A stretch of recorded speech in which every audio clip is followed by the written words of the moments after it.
Hello everyone, I hope you're all doing good.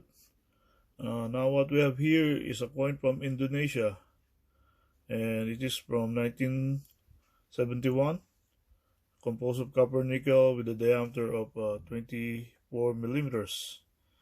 And we can see the value of the coin here of 50 rupiah. And the greater bird of paradise on a branch facing the left.